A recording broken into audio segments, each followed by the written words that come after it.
I surrendered to Christ in December 2012 and was baptized with my family, my two daughters and my wife, on April 2013. And I was the age of 42 at the time. So leading up to this, in my parents' home as a child, the only time I really ever attended church, I remember a vacation Bible school when I was 5 years old, maybe an occasional Sunday service with my grandparents. They lived on a farm in the middle of Iowa, a little Bethel Chapel, one-room church. And I'd spend summers with them, but as a consequence, I really didn't know the Bible. I didn't know God, certainly didn't believe. And then in 1986, we moved from Iowa to Branson, Missouri. And so I spent my teenage years there, and it was kind of a turbulent time for my parents. Had a depression issue, things like that. But at 18, I went to Missouri State, just a couple of blocks from your church, and had a full ride scholarship. I was an academic achiever.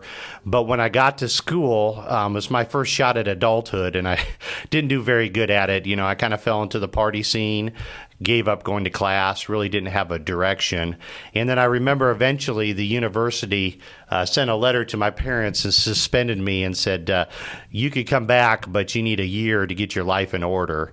So for the next 2 years, between the ages of 18 and 20, I always worked. I had a job, but really didn't have a purpose to what I was doing. And as a consequence to that, I kind of fell in with the wrong crowd, was caught stealing, spent 5 years of supervised probation, and even a little bit of time in the county jail. But life was about to change for me. It was one of those pivotal times in my life. Met my future wife, Joy. We were married 2 years later. Right after our marriage, 9 months after our marriage date, we had our first baby, Haley. And I remember thinking, I've got to change what I'm doing. I really need to focus and become a good parent. So I was always a diligent worker, but I found a job at a local moving company. It was 2 men in a truck in Blue Springs, Missouri. Started out as a laborer, became a driver, eventually became a salesman and a manager. And then at the age of 27 in 1999, I purchased that business that I was employed at. She offered to sell it to me. And I didn't have a lot of confidence, so I took in my best friend and brother-in-law as my business partner. Now, we both kind of had the same goal in business. We wanted to become wealthy. We wanted to be self-made men. But it didn't take me long to realize that owning a small business with him was a mistake. And unfortunately, 5 years into the partnership, he filed a lawsuit against me. And unfortunately, when things like that happen, it involves not only him and myself, but also our family. So there was a rift that caused with the family and our relationships with Joy's parents and sister and things like that. But I moved on with the business. I was awarded the business, and I had some really good years with it. I was always able to solve problems, come up with solutions. It was kind of an idol for me. My whole identity was wrapped up in this business. But then, as many of you know, in 2008 and 2009, there was a housing and a stock market crash during that time. It was a time when my business was exploding. We were growing. I was had a line of credit to grow the business.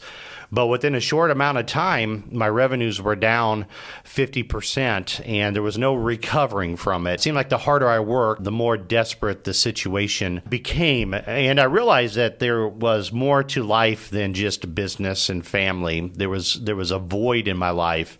And I knew there had to be something more than what I had experienced up to that point. So finally in 2012, I was feeling very tired, probably even a little bit foolish, but I knew, again, this was a pivotal time. Something had to change in my life, and I was pretty beat down. I was worn out. God had still allowed me to seek answers to my problems.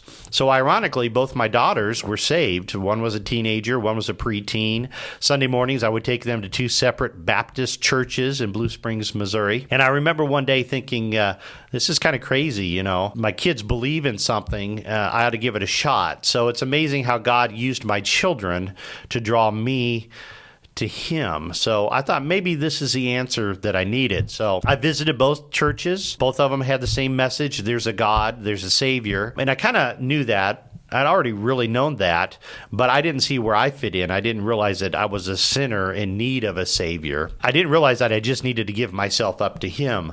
But within that year, I discovered another church and a pastor I really liked in Grain Valley, and I started to attend regularly. I was seeking God, and I really listened with my heart. I diligently participated in Sunday school every morning.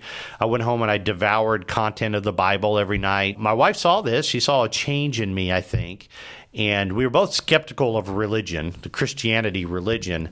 But my daily ritual was to read the Bible and pray. So eventually she started attending church with me. And it took several months before I surrendered. It took several months of me questioning and seeking answers before I knew beyond a shadow of a doubt that I was truly saved by the blood of Christ. And I remember that night very vividly.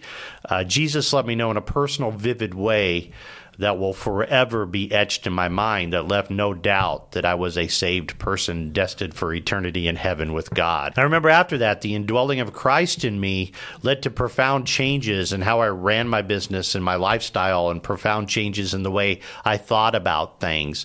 And it was nice to know that I had someone to lean on daily, and that He was never going to leave or forsake me.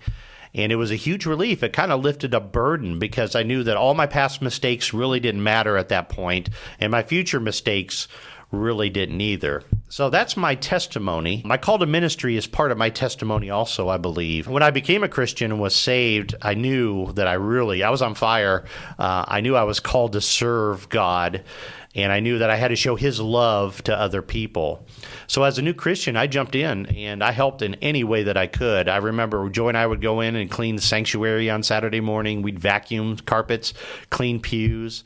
We painted walls in the basement for the children's program. I remember when I graduated up to be able to hand out bulletins at the front door on Sunday morning. That was a pretty big deal for me. But at some point, somebody asked me to help with the youth ministry at Grain Valley. It was a D-Now weekend, and we got to be a host home, and I also got to give my testimony.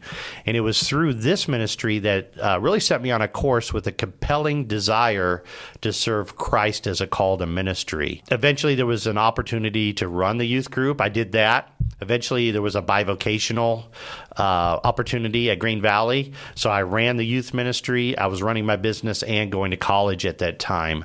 But it was easy for me. You know, I loved to teach. I loved to mentor. So I prayed for wisdom from God to guide me. And it's funny, because God's always opened clear opportunities for me along the way.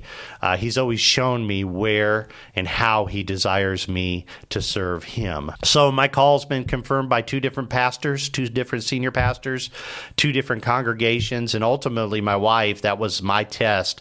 She said, "Richard, there's something to this. I believe that you belong in ministry." So I was patient, and I carefully considered God's call in my life. And I think it became a clear path for me. And ultimately, I pursued my bachelor's in biblical studies and also my master's in theological studies from Midwestern Theological Seminary.